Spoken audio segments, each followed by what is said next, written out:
I just seen Godzilla Minus One, and my god, was it incredible. I'm not too familiar with all the Godzilla content, specifically most of the films that Godzilla is featured in. Despite that, however, I do have a fondness for the character. I remember being once a young boy that went to see the 2014 Godzilla movie, and while that movie has its problems, I enjoyed the presence of the character. I especially in that movie loved how gargantuan they made him out to be, and you know, there was some fun moments in there. It had Walter White, but other than that, I've yet to do an escapade of going through all the movies since its first incarnation to its most recent. But here we are at its most recent, and probably at its most best. This movie takes place in 1945, near the end of World War II, which sees a kamikaze pilot which lands on a Japanese base in Odo Island, and that same night Godzilla comes in and attacks everyone on that island, leaving our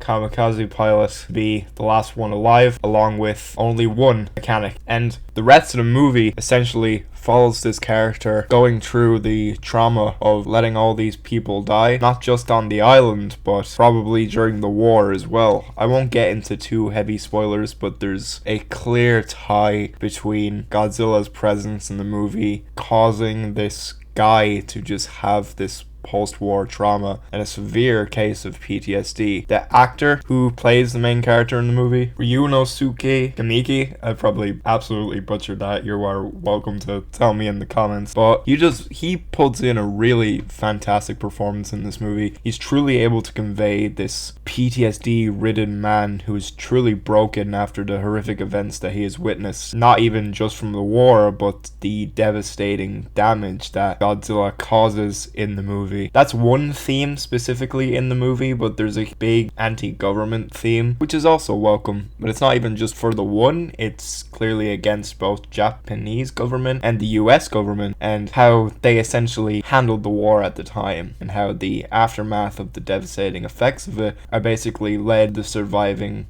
civilians. Godzilla has always been used as a metaphor for either war or post-war trauma, and I think this movie handles the topics of that really well. The visual effects in this movie are really great. Godzilla looks amazing. He looks huge and threatening, poses such a force whenever he's on screen. He just commands attention whenever they bring him on. Really incredible. The cinematography in the movie as well is also shot so beautifully. There's so many shots in the movie that are just unforgettable. Lots of really just beautiful symmetry shots every now and then. There was a really impressive use of camera blocking, which honestly I don't think I've seen too much of in terms of Hollywood movies this year. I do find it funny when I went in to watch this movie, they hit us with a trailer for the new Godzilla and Kong movie, and in comparison, I know that's just going to be a dumb popcorn schlock film, whereas this movie actually has a grounded narrative and themes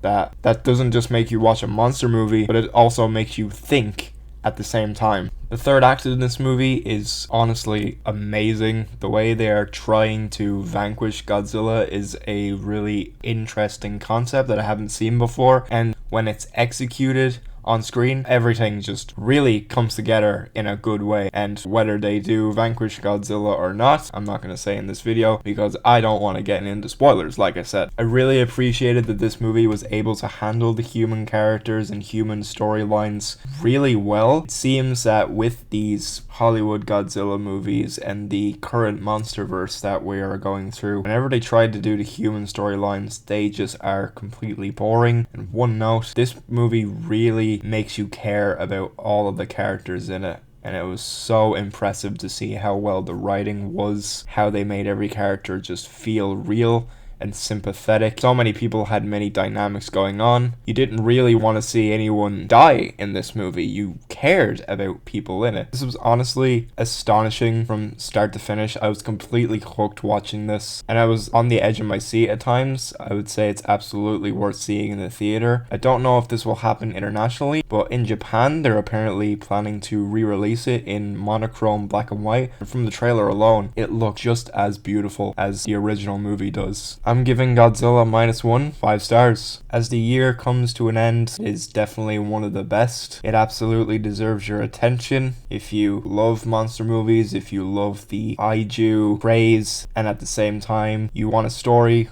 with really compelling characters and themes with an emotional core, I think this will really be one to watch.